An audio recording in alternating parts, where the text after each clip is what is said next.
আসসালামু আলাইকুম। Day 5 day 5 এ আমার যে একটা এন্ট্রি ছিল এই একটা এন্ট্রি লস। সো ব্যাপার না, মার্কেটে লস প্রফিট দুটোই হবে।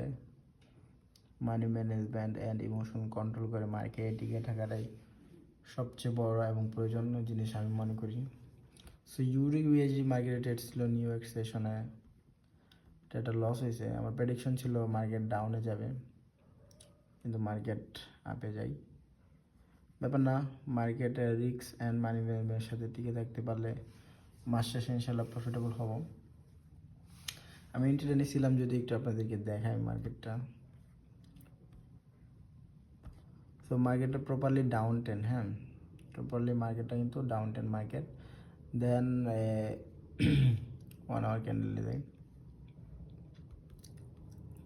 দেন 1 আওয়ার ক্যান্ডেলে এখান থেকে আমি কনফার্মেশন পাই, বিজি থেকে ডাউনে কনফার্মেশন দিছে। দেন আমি 5 মিনিট লেগে আমার যে পার্সোনাল স্ট্যাটাস যেটা আছে ওইটাও প্রয়োগ করি। প্রয়োগ করার পরে আমি একাধিক কনফার্মেশন নেওয়ার পরে আমি ডাউন এন্ট্রি এনেছিলাম।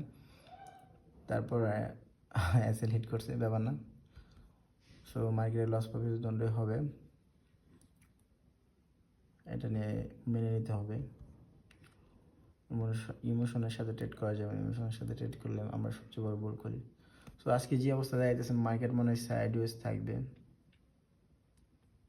দেখা যাক কী হয়। সবাই ভালো থাকবেন। আসসালামু আলাইকুম।